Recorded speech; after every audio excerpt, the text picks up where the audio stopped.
KLPI Studios in Memphis, Tennessee. It's R&R on Sports with Uncle Howard Robertson. His legacy is terrible with regard to the NBA. Jennifer Conroy. Anna Kournikova, she's terrible. But how much in endorsements did she have up until Serena now? And the magnificent Larry Robinson. Coaching changes. I mean, Scott Skiles just broke out and said, I'm out. It's R&R on Sports.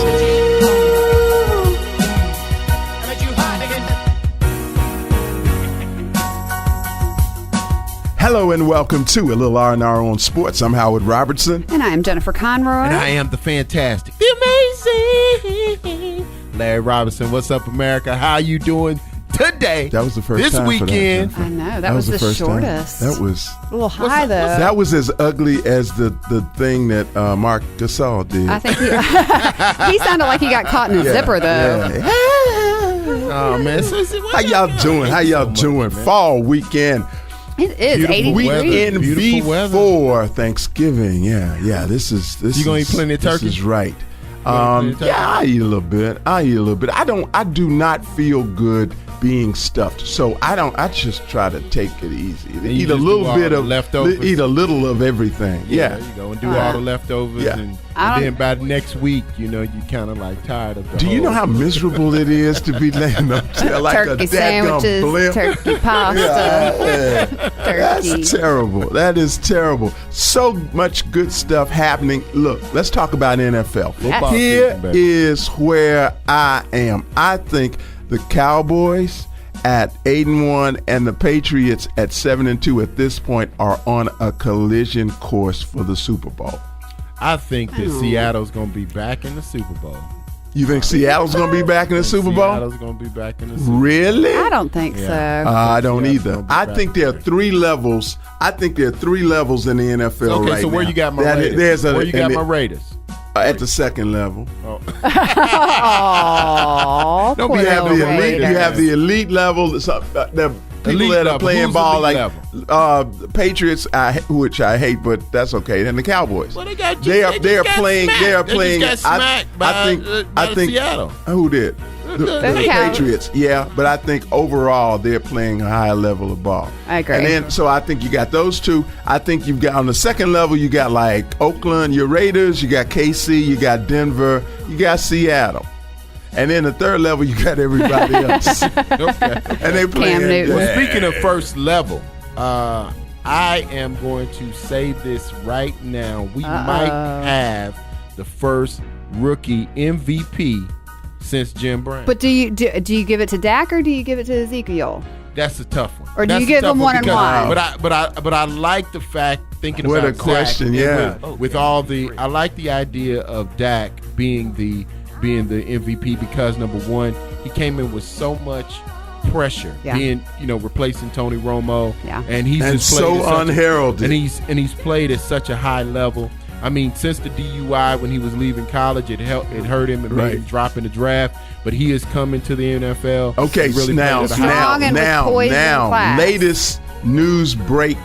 The Tony Romo statement. What do you guys think about that? Very politically correct. Well, I mean, he's a part of. This is his family. Yeah. I mean, it's almost family. like Tom Brady and the Patriots. You expect to see Tom Brady in a Patriots front office position. You expect to see Tim Duncan in a San Antonio He is Spurs. a Cowboy for as long as he wishes to be. And I think he's a Cowboy. Tony Romo is one of those Cowboys. But things change. Like Dwayne Wade in the Miami Heat, things change. But I think with Tony Romo, he'll definitely be. And I think a backup role is a good role for him, and it prolongs his career. Yeah, absolutely. Yeah. And he's at Dallas. I mean, come on. But also preserves the chemistry that they have going on right now. Because if you throw Romo back in, either he's going to get hurt immediately, or it's going to be kind of a disaster. Yeah, and they got great chemistry right now. Beautiful chemistry great and chemistry rhythm right now. We got good chemistry, and we got great offensive line. We got great chemistry. Talk about that for a great show.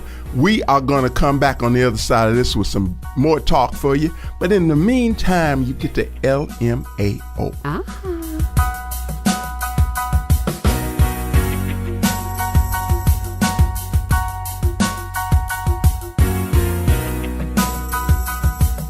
Welcome, friends, to the Greater Pigskin Holy Fiar Church, where football is a religion. He's the Right Reverend Leroy T. Linebacker. And he's my trusted deacon, Billy Ray Blitz. Today, friends, we've got our church announcements with Sister Lotta Mae Goodbody. Good morning, Reverend Leroy. Hello, Deacon Billy Ray. Hello, Sister Good Booty. I mean Good Body. These are the announcements for the Greater Pigskin Holy Fiar Church. Please pay your tithes and offering on time. Deacon and part-time mixed martial arts star Brother Rip Heads takes it very personal when you don't pay your tithes on time, and sometimes he has to be restrained. Please pay your tithes. I ain't scared of Deacon Rip. I'll pay my tithes when I get good and dadgum ready. Shut up and write that check. Go on, Sister Goodbody. Very well, Reverend. Thank you. By way of update, Sister Ida Bell is doing fine and was not seriously hurt after the offering incident last Sunday. Sister Ida Bell is an usher, and last week she had the big offering plate during the collection. Unfortunately, got the spirit in her and she started running toward the back door with the money. What happened? Brother Elmo Taylor, former NFL star, had a flashback, ran across the sanctuary and hit Ida Bell with an illegal chop block. Money went up in the air everywhere, and that spontaneously combusted into another flashback. By whom? Well, Reverend, Sister Candy Sweet, who is a former yet reformed exotic dancer, had a flashback too. Back to her days in the club. With all that money flying around, she thought somebody had made it rain. So she jumped up, pulled her dress up, and started dropping it like it was hot. Get thee behind us, Satan! Get thee behind us! And then what happened was some lecherous heathen really did make it rain. I know that's right. That's terrible. That is terrible. But order was quickly restored and everyone calmed down. Finally, Deacon Billy Ray's Holy Dance tutorial video on the YouTube broke the all-time record for views previously set by Watch Me Whip and Nene. However, the church has been contacted by the family of the late great soul brother number 1, James Brown. They say Deacon Billy Ray stole some dance steps from James Brown that he was not authorized to use, and they may sue us for half the revenue that has generated. That's a lie from the pits of Beelzebub. Watch me do. By the holy dance is the original, divinely inspired, and James Brown couldn't move like this. Watch me. Soul brother. I wish they would try to sue me out. I'm the Right Reverend Leroy T. Linebacker, and he's my disgusting dummy deacon, Billy Ray Blitz, here at the Greater Pigskin Holy Fiar Church, where football is a religion. Football fans know some things just go together. Quarterbacks and receivers, face paint and superfans, game days and tailgates. State Farm agent Emerson Abel knows another winning combination, home and auto. Emerson and his team are here to help your life go right when you combine your home and auto insurance, which saves you time and money. So get your home and auto on the same team and score some savings with State Farm agent Emerson Abel, 901-837-7400. This is Willie O'Ree, the first black player to play in the National Hockey League, and you are listening to R&R on Sports. Snap your fingers, but do you still? You can do it all by yourself. Let me see you do it. And we're back. Just arrived from the Holy Fiar Church. Being from Louisville, can I talk about this college football playoff? Talk about it. Okay, so and how it impacts everybody Louisville. lost. The second, third, and fourth ranked teams in the college football playoffs lost. Yep. But Louisville won, and the concern is that the fact that Louisville was only placed 5th in the new poll. And so Alabama, Ohio State, Michigan, Clemson, and Louisville. People in Louisville are crazily upset about this whole situation. My thing is, Louisville really hasn't played very well. And when you look at the strength of schedule, yes, they end up blowing out Wake Forest. They end up beating Virginia a few weeks ago. But at the end of the day, the eye test is a big part of it. And Louisville doesn't look like one of the best teams in the country to me. What you think? They have a Heisman winner. He's going to win the Heisman. I love Lamar Jackson. I think Lamar Jackson's awesome. I think that passes all the eye tests I can think of. This guy is an exciting This guy is an exciting player. But does that make them one of the top 4 teams in the country? Well, clearly they're not. They're number 5. But they're going to have to work harder anyway, On Larry. the coaches poll, they're going to have to work harder anyway. Right. Anyway. So, I mean, the onus is on them. Agreed.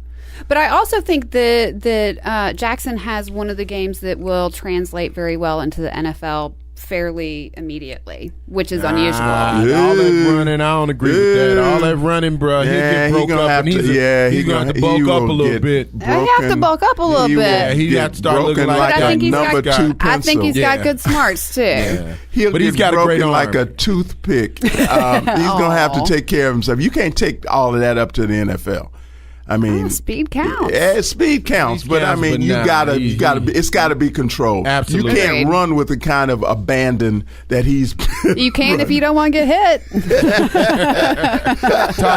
Wait a minute, talking about hits. What do you think about the whole Trump hotel situation with the NBA team? Hey, I like that. Bucks, Grizzlies, and Mavs have said that they are not staying at Trump hotels when they're in either what you said, New York and Chicago. Mm-hmm. Yeah, I like what Jabari Parker of the Bucks had to say, and he basically said, "Yeah, we are using this as a form of protest for." What he has had to say, Trump has had to say, and he hasn't said he's sorry, and he said some really horrible things, and I like that the young man. I like what he said, and I like how he said it. The issue I have is the Memphis Grizzlies coming out and saying, "Oh, it's not a political stance." See, that's why independent media is important. That's why independent media is important. We just decided to stay somewhere else. Yeah, that's and then when you have media entities, stand up. When you have media entities being complicit in that whole conversation and not calling a spade, I just have a problem with it because now let me so perfect segue. We are seeing protests of varying types, degrees, and types. We are seeing all kinds of dissatisfaction and reaction to world events, national events, and whatnot, slopping over, and I use that word loosely, into sports. Some people believe that athletes and coaches should shut up and play. Okay? How do you feel about that? What do you say to them? Because it's all kind of stuff going on. To me, that makes them less American. I mean, the fact that we're in this country and able to voice our opinion is definitely something that I think really is afforded to everyone.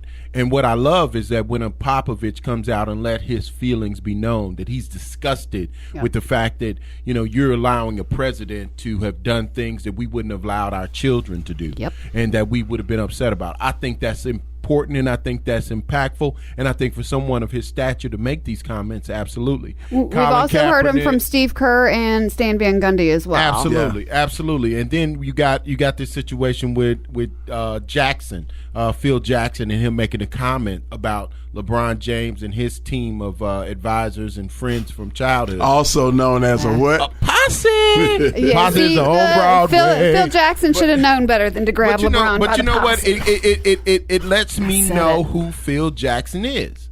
I mean, it lets me know that what we have found out through this period of time with all the protests and racial issues and things like that, it lets people feel comfortable in stating who they actually are and what they actually feel, even though they've been riding under this cloak of liberalism. I'm gonna let you finish, but evidently we weren't paying attention because Phil Jackson has said very explicitly and specifically how he feels on these issues, and we overlooked it because he was winning. And he was winning a lot. And also we kind of gave him a pass because he was smoking weed and peyote. And he had he had so we kind of just thought he was a cool. We got lost in the Bermuda Triangle, y'all. But if he thinks Melo is ever going to run that triangle now, the answer is no. Now, speaking of protests, of course, Colin Kaepernick's protests continue. There was revelation for me. Perhaps you guys already knew it. The revelation this week for me was that he did not vote in the election and is not registered to vote. I have issue with that. I have issue with that too. Here's my question. If you, Jen, I'll start with you. Okay. If you did what Larry and I do, if you were his PR counsel, how would you have advised him? You have to vote. You have really? to vote. And actually, if I'm his grandmother, I'm coming, knock, knock, you have to vote. Because, really? Yes, because if you're talking about... Why does he have to vote? Because I feel that if you're talking about rights and you're not happy with the way this country is run, you have a responsibility, especially if you're going to protest, to promote change. And if you do not... If you're not part of the process of change, yeah, but how do you impact the political process? Opinion on the process. It is his right not to vote, but I think that it's his responsibility. Okay, so responsibility versus rights. Responsibility, I can give you that maybe he should vote based on his position. How would you have advised him? Well, advising him based on my experiences would have been to vote, but to make him a pariah by him not voting is, I think, irresponsible and wrong. I think that he has the right to not vote, and I think it aligns with his comments. He's saying that the whole system is corrupt. He's saying that it doesn't matter whether it's Obama, it doesn't matter whether it's Hillary Clinton, it doesn't matter whether it's Bernie Sanders, it doesn't matter if it's Donald Trump. The system is corrupt, and for me to participate in a corrupt system, I am not going to do that. He's paying taxes, though, so he's part of the system. But he already does. But he has a right one way or the other, and he decided he has a right, but to do it. The now, responsibility. Whether I would recommend him to do it, I can't say that I would, but I still have to respect his position. I respect that he didn't write in Harambe. Real quickly, how do y'all think it will affect or impact his protest? I don't think it's going to protest. Mm-hmm. It's going to. I don't think it matters. Will it grow? Will the protest continue to grow? I think so, but I think. What about you, Mike Davis? It feels a little like it's maybe taking a pause. I don't think so. Mike Davis down in Tampa Bay decided not to stand against to basically protest against Donald Trump. Right. But the punk part of it is, and punk meaning player unconscious, is that he came back and started apologizing and all that. Stand up. Stand up for your humanity. Stand up with the stuff that you believe is right. And that's what I think makes it where players feel like, people feel like these are hypocrites, because he can come back and so easily say, I made a mistake. But he's picking and choosing which rights that he wants to have and use and which ones he doesn't. And I think that sets a bad precedent for children who don't understand. No, we got a president that's talking about grab the meow. We got a president. I didn't say president. I said precedent. No, I said president. I said president. You talking about we got a crazy-ass president coming. I'm terrified of this man. Speaking of standing up and responsibility, we have the picture of that in our iConversation. We actually have Mr. Willie O'Ree, who was the first black player in the NHL, National Hockey League. So he'll be with us right after this. Y'all stay with us. A brother from Canada? Snap your fingers, but do you still? You can do it all by yourself. Let me see you do it. Let me see you do it. Football fans know some things just go together. Quarterbacks and receivers, face paint and superfans, game days and tailgates. State Farm agent Emerson Abel knows another winning combination, home and auto. Emerson and his team are here to help your life go right when you combine your home and auto insurance, which saves you time and money. So get your home and auto on the same team and score some savings with State Farm agent Emerson Abel, 901-837-7400. Hey, this is Dr. J. Hi, this is Rika Ketchum. This is John Hollinger, Vice President of Basketball Operations for the Memphis Grizzlies. Tim Brown, NFL Hall of Fame inductee. You are listening to R&R on Sports. Yeah. And we are here with iConversation. And today, you know what, you guys, listening to R&R on Sports it should be one of the great benefits of your life because you learn so much. Today, we are thoroughly proud to have the first African-American player ever in the National Hockey League. I am talking about Mr. Willie O'Ree. Mr. O'Ree, welcome. He's in the house, Thank brother. you. Welcome to R&R on Sports. Right here at R&R. Check us out. Check us out, boy. We doing something big. It's so much. Please excuse him. Let him say hello. He's just so excited. He is. How you doing, Mr. O'Ree? I'm doing fine. It certainly is a pleasure to be here in Memphis. And when I got the gracious invitation from Mr. Farmer, I was thrilled to know that I was going to come to Memphis and spend a few days and get together with some of the people that are here. Very good. Very good. You came here from where?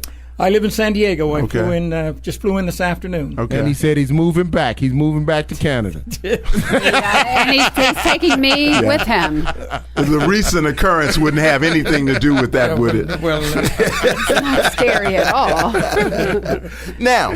Now, we want you to. We always like to talk about the journey. So, talk to us about growing up. in Canada. Black in Canada. Yeah. You were born in like 30s? At 35. Okay. Yeah. Talk to us about what that was like. Well, I was the youngest of 13 children. Wow. 13 children in my family, and I had 4 sisters that played in sports, and my older brother, who was not only my brother and my friend, but he was my mentor when I started to play hockey. I started skating at the age of 3 and started playing organized hockey at the age of 5 and just played up through the ranks. And when I was 14, I decided I wanted to become a professional hockey player. Mm-hmm. Oh, wow. And I said to myself, well, what's the first thing you need to do? Well, education is the key. My parents were very strict on staying in school and keeping your grades up. So that's the first thing I had in mind, to keep my grades up. I started playing organized hockey at the age of 5 and played up through the ranks, and then I became very, very interested in the sport. Not only because I could skate, but the things I could do with the puck, handling the puck, and making different moves. So I left my hometown when I was 17, and I went up to Quebec, Canada, and went to school up there and played my first year junior with the Quebec Junior Frontenacs. I was away from my hometown for the first time. Played there that year, and then I just wanted to let you know that back then none of the players wore any helmets, no face shields, no guards. Wow. The goalies didn't wear any masks, so your face was exposed to pucks and sticks and everything else that was flying around on the ice. So my second year, I was traded to the Kitchener-Waterloo Junior Canucks, a farm team of the Montreal Canadiens. And that's when I had my unfortunate accident. I was on the ice, and there was a slap shot, and I'm in front of the net, and the puck come up and struck me in the right eye. And I remember dropping down to the ice, and the next thing I knew, I was being placed in an ambulance and taken to the hospital. Dr. Henderson was the surgeon, and I'm in my recovery room, and he came in and stood by my bedside, and he said, Mr. O'Ree, says, I'm sorry to inform you. He said the impact of the puck completely shattered the retina in your right eye, and he says you're going to be blind. Man. So I kind of slumped back in my hospital bed, and the dreams and goals that I had set for myself of hopefully playing professional hockey and hopefully one day getting into the National Hockey League seemingly were gone.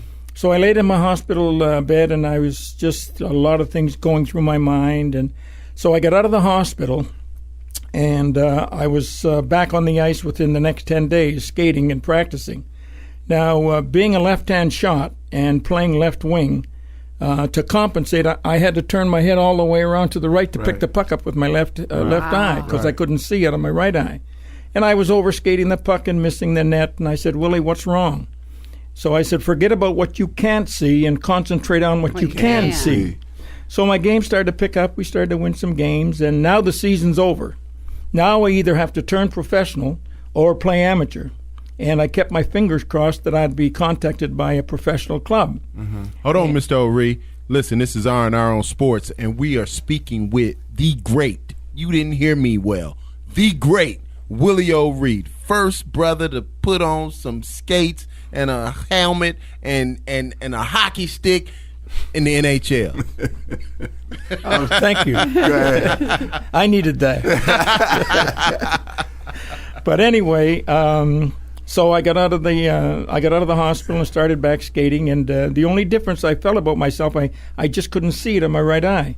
I mean, I started scoring goals. So anyway, no one noticed. Did anybody notice that you couldn't see out of your right eye? No, because I didn't tell anybody. When I came back and started to play, everybody thought that I'd recovered from my injury. So they literally didn't know. They didn't know I was blind. I didn't even tell my parents. I kept it a secret because I knew they'd worry. When did this come out? Finally. Well, years later. Years later. I told my younger sister Betty. I said, "Sis, please keep this a secret. If anybody finds out that I can't see it on my right eye, I wouldn't be able to play professional because you had to have a certain percent of vision in each eye, and I couldn't see." So she told everybody. Yeah, no, she didn't. No, she didn't. She kept it a secret. Well, you know something. You said something that is just pure wisdom for life. You said you decided not to focus on what you couldn't do, the fact that what you couldn't see, but to focus on what you could do, what you could see, and that is brilliant in terms of that. And too few of us do this. We tend to focus on that we cannot do, or do as well, as opposed to maximizing that we can. So I'm curious, why you still wearing that afro when you got that big old hole in the top of it? Man, you are lucky. This is you are lucky. Sports, we have such a we are here with Howard man Robertson here. with the hole in his afro. I will not go great South Willie Memphis. O'Ree. I will not Willie go O'Ree. South Memphis on you. I had a question about your family in Canada. Did your family migrate to Canada from the U.S.? No, they came from the Miami area.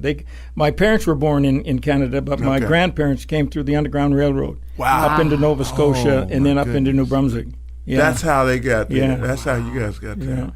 That's amazing. So that That's migration incredible. pattern. So Mr. O'Ree, when you think about the early days of you playing hockey, and is there any time in your life that you felt like there's no way I'm going to be able to make it because there's just simply no African Americans playing hockey? Or people of African descent playing hockey? Well, that's true. After I played my second year junior, and I mentioned that I either have to turn pro or play amateur, I went back to my hometown, and I was keeping my fingers crossed that I would be contacted by a professional team. Well, Punch Amlak was the coach of the Quebec Aces, a professional team in Quebec, Canada. And he had watched me play. He had seen me play, and he wanted to invite me to training camp up in Quebec to see if I could turn pro with the professional team there. Right. So I go up to Quebec, and I go to training camp, and I make the team, but I don't disclose the fact that I can't see it on my right eye. I said, if I'm good enough to make the team with one eye, don't tell them. No, absolutely not. Because I never sat in front of an eye machine. Right. Right. That's the only thing that saved me. Right. So that year we won the championship. It was like winning the Stanley Cup in the National Hockey League. And that's when I told him, I said, Willie, you can do anything you set your mind to do if you think strongly within your mind and within your heart. And if you think you can, you can. And if you think you can't, you're right. Right. Were teams in Canada, for lack of a better word, were they integrated? Were there other black players that played with you in Canada?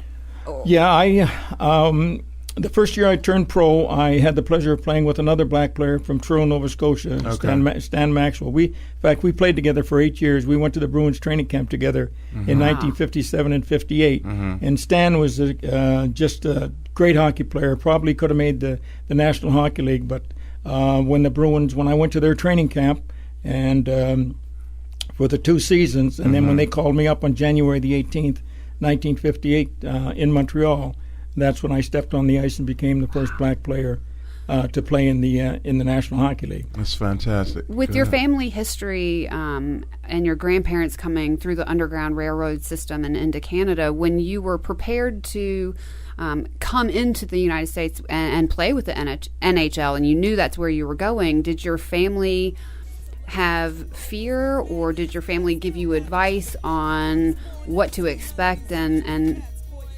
how to? Well, my family. Hold on, Mr. O'Ree. Before you answer that question, we got to go to break. But on the backside, we're going to get an answer to Jennifer's question, or JC's question. So we'll be back with more R&R on Sports right after this.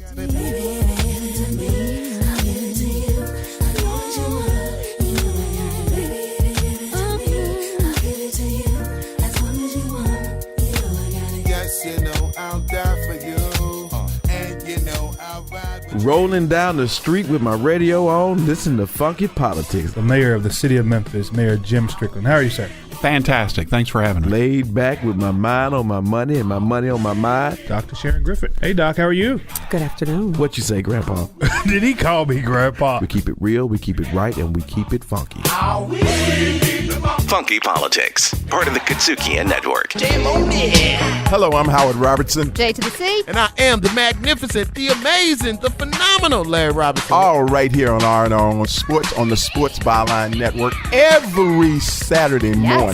This is the best way to start your weekend. Catch us, receive us, pass us on to your friends. Wasn't that cute? Wasn't that cute? We also got some of the best interviews during our Eye Conversation segment. Every Saturday morning, 11 a.m. Eastern, 10 a.m. Central, 8 a.m. Pacific. R&R on Sports, part of the Katsukian Network.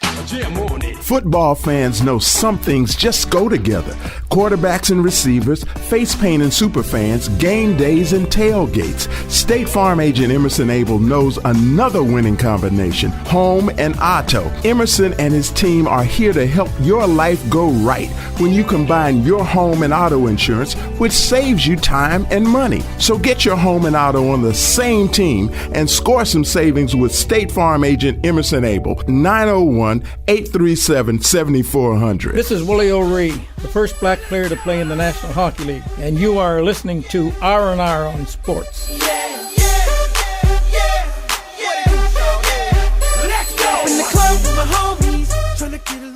And we're back here on R&R on Sports with Mr. Willie O'Ree, the first black NHL hockey player. And you were about to answer a question that Jennifer had with regard to when you came to the States to play, what kind of advice that you got from your parents relative to some of the things that could be said to you or some of the things that could happen. But before that, let me ask you a quick question. How did your Canadian teammates treat you? Very supportive. Yeah, that's the one thing I can say. Even when I came to the States and played, especially with the Bruins, because I'd been to the Bruins training camp on 2 occasions. Okay. And they kind of just took me under their wing, and they just knew I was just another hockey player. So the Bruins players did? Oh, yeah. I wasn't a black hockey player, a brown hockey player. I was just another player that was on their team, and I was giving them support, and hopefully I could add something to the team. Because, Boston is not known for its racial tolerance. Wait a minute, though, but the Boston Celtics have been purveyors the first out the gate on a lot of African-American issues, such as with Bill Russell being the first player coach. I get that, but I'm talking about the city. I'm talking about the city, not the teams. Absolutely, but I'm saying that the sports scene has always seemed to be very progressive as it relates to breaking those color barriers. Well, in Boston, I lived in Roxbury, which was a predominantly that's where we live. Back area. I used to take the train into the Gardens and practice and play. I spent very little time right in Boston. Right. But I can honestly say that the players that I played with the Bruins and the entire Bruin organization was very supportive. So you started talking about some advice that your brother gave you, and so now you're in Boston, you're in the NHL, and you're playing before Boston fans. And you just mentioned that this was before the screen, the plexiglass. there was plexiglass, and then, before there was plexiglass, and before that went up, so players had direct access to you. Fans had direct access to you, right? Yeah, and you had to watch yourself when I was on the ice, because there were certain players on the opposition that would try and spear you and butt end you and things like that. So you had to keep your head up and just make sure that none of them really got to you from your back. But the thing was, the players were very supportive as far as if a fight broke out.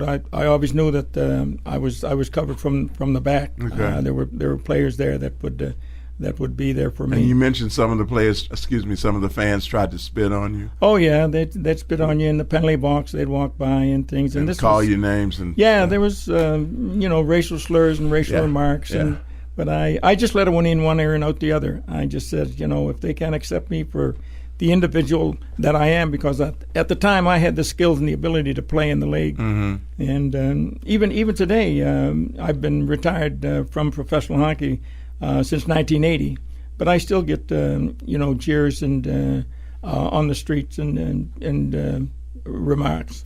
This is R&R on Sports, and we're speaking with Willie O'Ree, and he's explaining the first times that he was in Boston, with the Boston Bruins being the first African American NHL player. So that was. Let me ask you, what was it like when you went to other cities? What was it like when you guys traveled?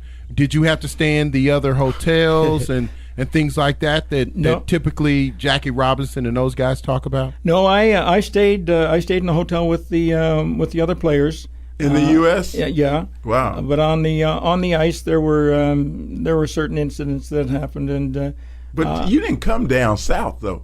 No. What's the furthest south that you came when you were in the? Well, there were only 6 teams in the NHL when I played, and there was Boston, New York, Detroit, Montreal, Chicago. Yeah. And so I didn't. So you weren't. Jim Crow wasn't. No.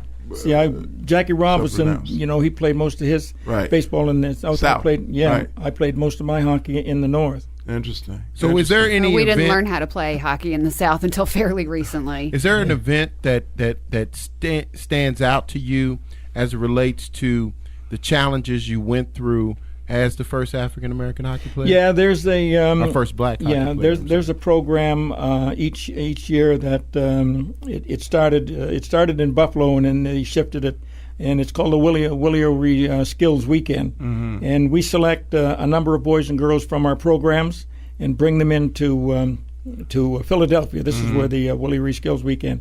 Bring them in, treat them just like NHL hockey players, and they just have a great time.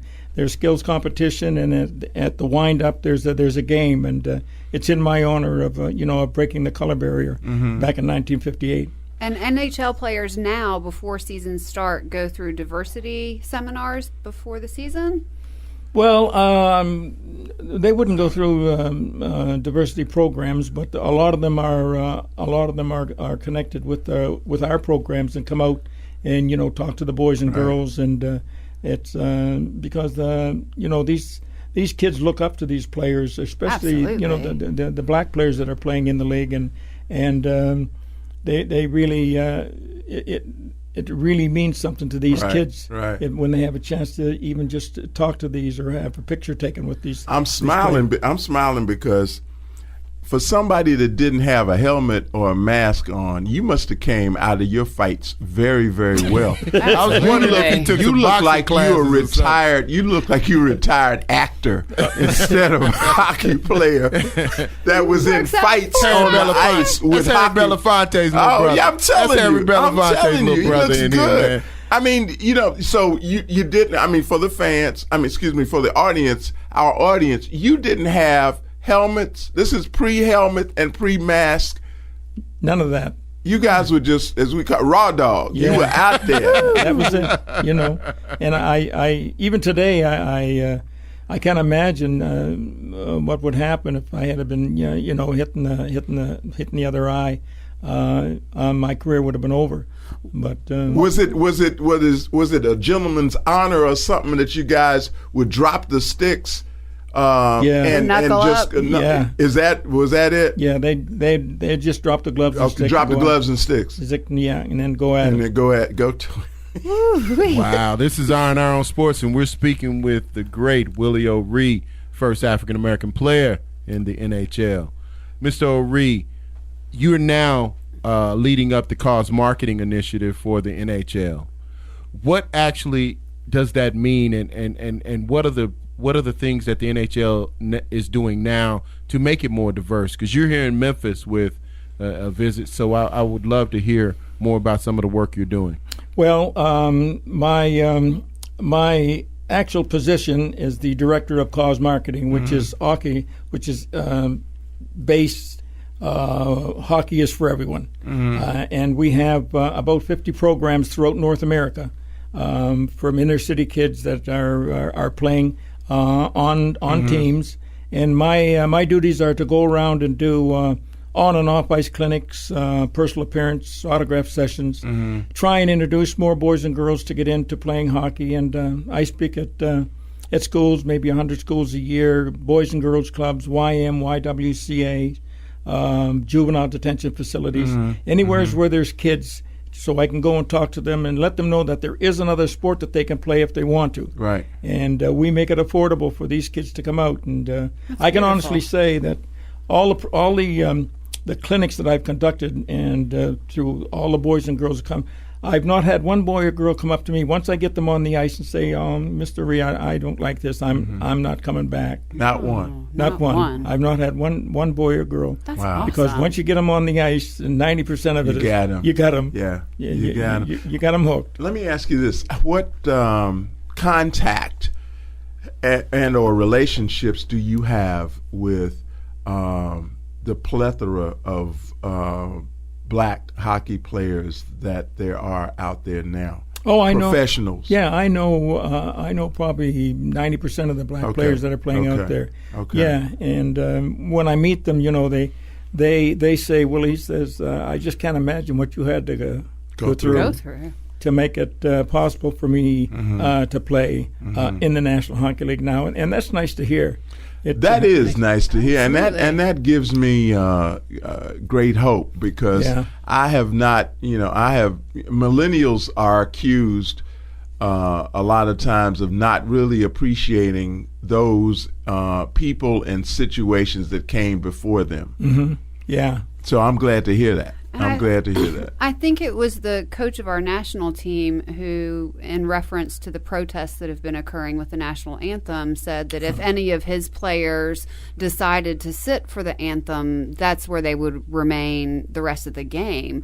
Is there conversation going on between black players in the NHL now about the anthem and how that's being handled? I would probably say there is. I mean, but I think as an individual, you try and do the right thing, how you feel within your heart, within your mind. Right. Some feel one way and others feel the other way. But I just say that the sport has grown over the years. It's a much better. It's faster.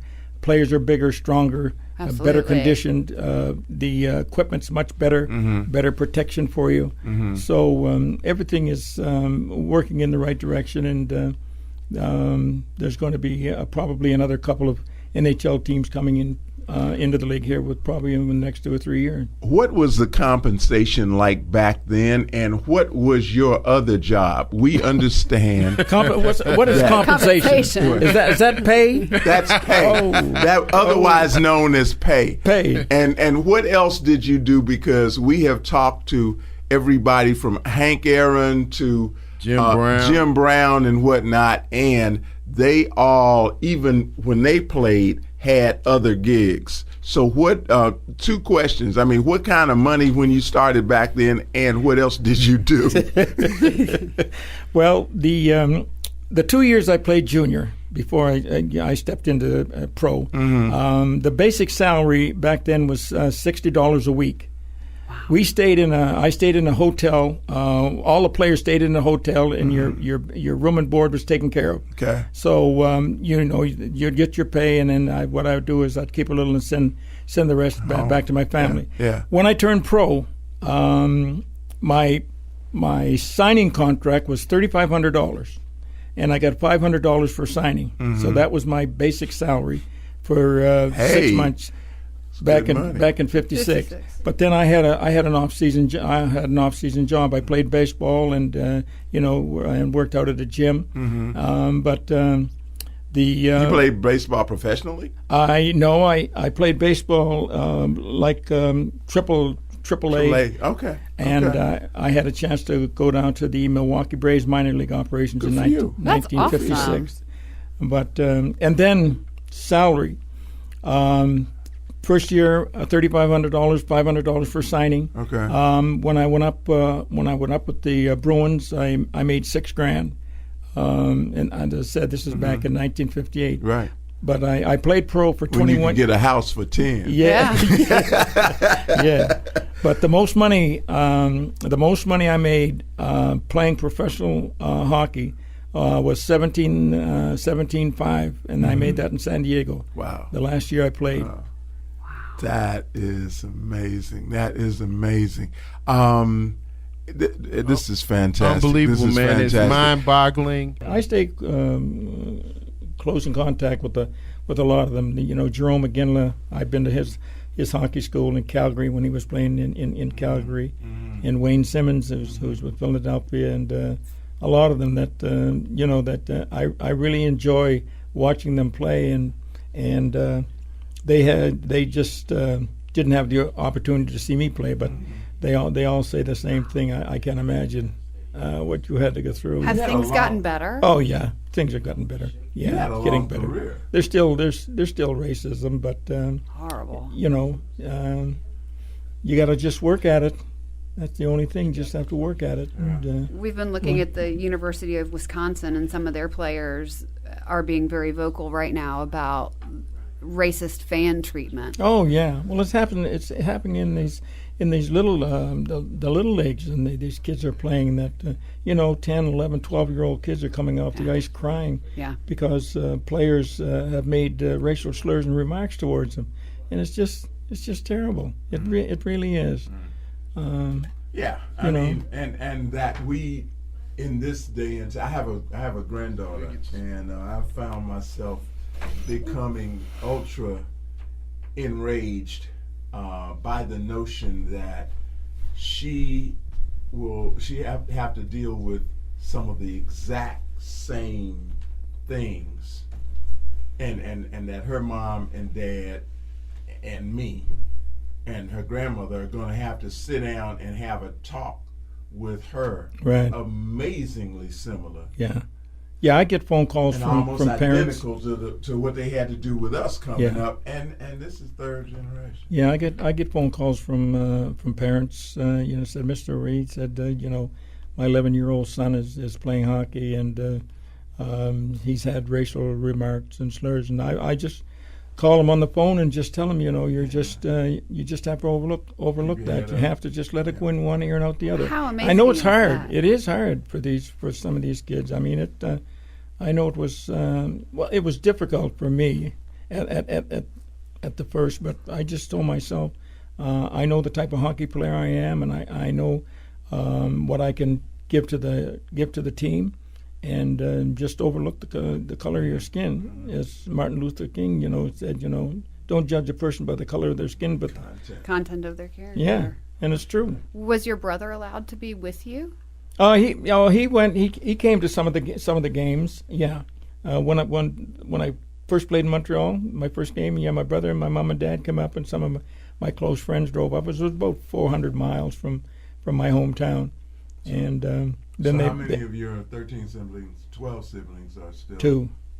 You have an older. I have an older a brother in Calgary, and myself. Okay. Yeah. Wow.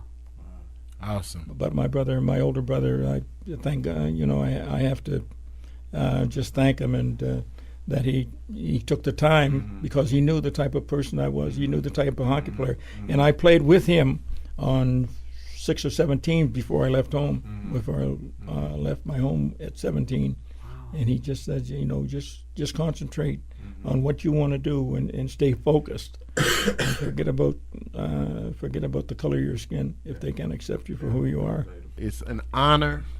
It is one of the greatest experiences of my life is getting here, being here, sitting with you, and really reliving a lot of your experiences. And I'm just Jackie grateful. Robinson of the NHL. Definitely. I met Jackie Robinson on 2 occasions. Did you? Yes. Tell us about that. Yeah. When I was 14, I was playing baseball in my hometown. We won the championship of the league, and the reward was our team was to be taken to New York to see the Empire State Building and Radio Music City Hall, and we went to Ebbets Field. And I met Jackie after the game at the dugout, and we shook hands. And I told him that I didn't not only play baseball, but I played hockey, and he said, "Well, I didn't know there were any black kids playing hockey." Now this was back in 1949. Right. So it was a great experience. I'll never forget it. And that was 1949. Then when I was traded to the Los Angeles Blades, a professional team in Los Angeles, this is before the Kings came in. And the Kings came in '67, and that's when they advanced 16. But anyway, in 1962.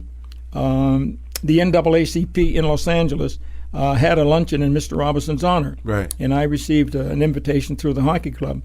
It was at one of the downtown hotels, and the coach of the hockey club that I was playing with and 3 other players went to the luncheon. Mr. Robinson standing over in the corner talking to some media people. So we just stood offside and waited for him to finish. When he finished, the coach went over and said, "Mr. Robinson, I'd like to introduce you to 3 of the hockey players here, and this is Willie O'Ree, newly acquired from the Hull Canadians." And Mr. Robinson looked me in the eye and said, "Willie O'Ree, aren't you the young fella I met in Brooklyn?" Amazing. Now this was To be remembered by 1949 to 1962. And that's something. And you made it. Something. Yeah. You made an impression from on the, it. and from the first time to the second time, you made your dream happen. Yeah. And you have made an impression on us too, sir. We appreciate you being here with us on R&R on Sports. And we always ask that if you would consider being with us again at some point in the future, we'd love to have you. Love to. Thank you very much. And we'll be back with more R&R on Sports right after this.